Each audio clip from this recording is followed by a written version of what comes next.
বিসমিল্লাহির রহমানির রহিম। আসসালামু আলাইকুম ওয়া রাহমাতুল্লাহ।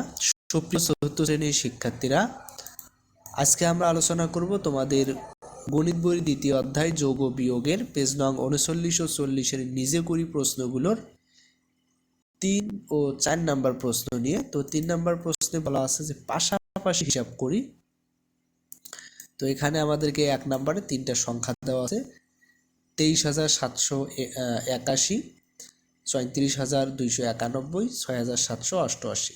তো আমরা পাশাপাশি যোগ করব। তো বোঝার জন্য আমরা এখানে দেখেন, প্রথমত আমরা কি করব, সবগুলোর এককের ঘরের যে অঙ্কগুলো আছে 1, 1, 8 যোগ করলে হয় 10। তো 0 বসালাম এবং হাতে 1 থাকবে। এরপরে আমরা কি করব, দশকের ঘরের যে অঙ্কগুলো আছে সেই অঙ্কগুলোর সাথে হাতের 1 যোগ করলে হয় 26, 26-এ 6 বসাবো এবং হাতে থাকবে 2। সেমভাবে শতকের ঘরের যে অঙ্কগুলো আছে সেই অঙ্কগুলোর সাথে হাতের যে 2 সেটা যদি যোগ করি তাহলে হয় 18, 18-এর 8 নামাবো এবং হাতে আবার 1 থাকবে। এরপরে হাজারের ঘরে যে অঙ্কগুলো আছে সেই অঙ্কগুলোর সাথে হাতের 1 যোগ করলে হয় 14, 14-এর 4 বসাবো এবং হাতে থাকবে 1। এবং সর্বশেষ অজুতের ঘরের অঙ্কগুলোর সাথে হাতের 1 যোগ করলে হয় 6, আমরা 6 নামাবো। তাহলে আমাদের হবে 64,860। এরপরে 2 নম্বরের যে প্রশ্ন আছে সেটা আমরা সমাধান করব।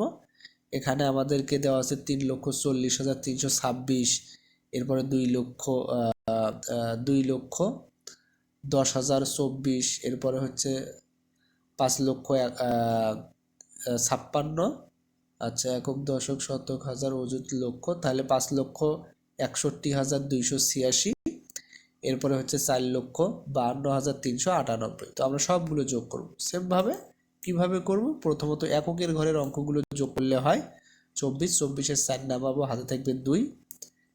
এরপরে হচ্ছে আমরা দশকের ঘরে যে অঙ্কগুলো সেগুলোর সাথে হাতের 2 যোগ করলে হয় 23, 23-এর 3 নামাবো, হাতে থাকবে 2।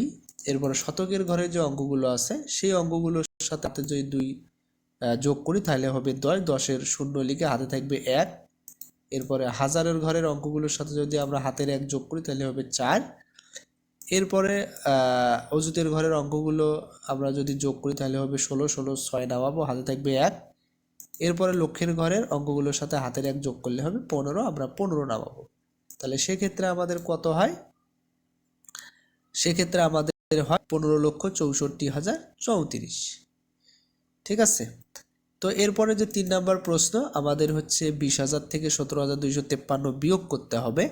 তো বোঝার জন্য আমরা এখানে একটু দেখেন কি করব, পাশাপাশি বিয়োগ করার সময় আমরা মনে মনে ধার নেওয়ার হিসাবটি ঠিক রাখবো। তো দেখেন, তাহলে এককের ঘরে 0 থেকে 3 বাদ দেওয়া যায় না, তাই ধার নিয়ে 10। তো 10-এর থেকে যদি আমরা 3 বাদ দিই তাহলে হয় 7। ঠিক আছে। এরপরে দশকের ঘরে ধার নেওয়ার পর, দশকের ঘরে ধার নেওয়ার পর 9 থেকে 5 বাদ দিলে হয় 4। এরপরে শতকের ঘরে 9 থেকে 2 বাদ দিলে হয় 7। এরপরে হাজারের ঘরে 9 থেকে 7 বাদ দিলে হয় 2। এরপরে হচ্ছে অজুতের ঘরে ঘর থেকে 2 থেকে 1 ধার নেওয়ায় 1 অবশিষ্ট থাকে, তাই 1 থেকে 1 বাদ দিলে হয় 0। তার মানে উত্তর হবে 2,747। এরপরে 4 নাম্বার যে প্রশ্ন সেখানে দেওয়া আছে 8,72,530 থেকে 2,78,176 বিয়োগ করতে হবে। তো সেমভাবে দেখেন, এককের ঘরে ধার নিয়ে 10, 10 থেকে 6 বাদ দিলে 4। এরপরে দশকের ঘরে ধার নেওয়ার ফলে 2 থাকে, আবার ধার নিয়ে 12, তো 12 থেকে 7 বাদ দিলে 5। এরপরে হচ্ছে শতকের ঘরে ধার নেওয়ার ফলে 4 থাকে, 4 থেকে 1 বাদ দিলে 3। এরপরে হাজারের ঘরে ধার নিয়ে 12, 12 থেকে 8 বাদ দিলে 4। এরপরে অজুতের ঘরে ধার নেওয়ার ফলে 6 থাকে, আবার 6 থেকে আমরা যদি 6 থাকে আবার ধার নিয়ে হয় 16, 16 থেকে 7 বাদ দিলে 9। এরপরে লক্ষের ঘরে 8 থেকে 1 ধার নেওয়ায় 7 থাকে, 7 থেকে 2 বাদ দিলে 5। তাহলে আমাদের উত্তর হবে 5,94,354। এরপরে যে 4 নাম্বার প্রশ্ন, খালি ঘর পূরণ করি, আমরা সেই প্রশ্নগুলো দেখব। তো এখানে আমাদের 1 নাম্বার যে প্রশ্ন সেটা হচ্ছে 65,231 যোগ ফাঁকা ঘর ইকুয়াল 97,238। তো এক্ষেত্রে ফাঁকা ঘরে বা থার্ড ব্র্যাকেটে মাধ্যমে থার্ড ব্র্যাকেটের ভিতরের সংখ্যাটা আসলে দেওয়া নাই, আমাদেরকে বের করতে হবে। তো এক্ষেত্রে আমাদের যে লাস্টে ইকুয়াল চিহ্নর ডান পাশে যে যোগফল আছে 97,238, তো এখান থেকে প্রথম যে সংখ্যাটি 65,231 এটা যদি আমরা বিয়োগ করি তাহলে বিয়োগ করলে হবে 32,007। এই 32,007 আসলে আমাদের হবে ফাঁকা ঘরের সংখ্যাটি। ঠিক আছে, এরপরে যে 2 নাম্বার প্রশ্ন আছে সেক্ষেত্রে দেখেন আমাদের এক্ষেত্রে দুইটা সংখ্যা দেওয়া আছে। প্রথমে একটা হলো 23,805, একটা 13,276 আর একটা ফাঁকা ঘর দেওয়া আছে। ঠিক আছে, এই যে ফাঁকা ঘর, এখানে মনে করেন সংখ্যাটা নাই। এখন এগুলো তিনটা সংখ্যায় যোগ করে 5,56,318 হয়েছে। তো আসলে এখন এই ফাঁকা ঘরের সংখ্যাটা 19,237 এটা কিভাবে বের করব, সেটা হচ্ছে আমাদের যে যোগফল আছে এই যোগফল থেকে আমরা কি করব, এই যে প্রথম যে সংখ্যা দ্বয়, এই যে সংখ্যা দ্বয়, ঠিক আছে, এই সংখ্যা দ্বয় আগে যোগ করব।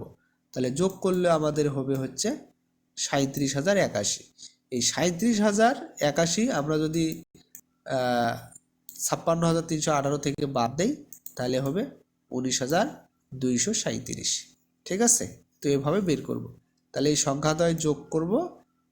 ঠিক আছে, যোগ করার ফলে যে সংখ্যা হবে আমরা এই যে তিনটা সংখ্যার যে যোগফল সেখান থেকে বাদ দেব। বাদ দেওয়ার ফলে আমাদের যে সংখ্যাটা পাবো সেটাই হবে বক্সের ভিতরের সংখ্যা বা খালি ঘরের সংখ্যা। এরপরে যে 3 নম্বর প্রশ্ন, এখানে 10,000 ফাঁকা ঘরে হবে। তো এখানে সংখ্যাটা দেওয়া নাই, মাইনাস দিয়ে আমাদের 6,483 ইকুয়াল 3,517 আছে। অর্থাৎ ফাঁকা ঘরের যে সংখ্যাটা সেখান থেকে 6,483 বাদ দিলে 3,517 হয়। কারণ ফাঁকা ঘরের সংখ্যাটা কত, তাহলে কিভাবে বের করব? আমাদের যে বিয়োগফল সেই বিয়োগফলের সাথে এই যেখানে যে সংখ্যাটা আছে সেটা যোগ করব। তাহলে যোগ করলে যেটা হবে সেটাই হবে আসলে ফাঁকা ঘরের সংখ্যা 10,000। এরপরে 4 নাম্বার যে প্রশ্ন, ঠিক আছে, তো এখানে আমাদেরকে দেওয়া আছে 98,9,82,531। এরপরে ফাঁকা ঘরে সংখ্যাটা বের করতে হবে, যেহেতু এখানে বিয়োগ, তো বিয়োগফল দেওয়া আছে 2,47,389। তো এখন ফাঁকা ঘরের সংখ্যাটা কিভাবে বের করব?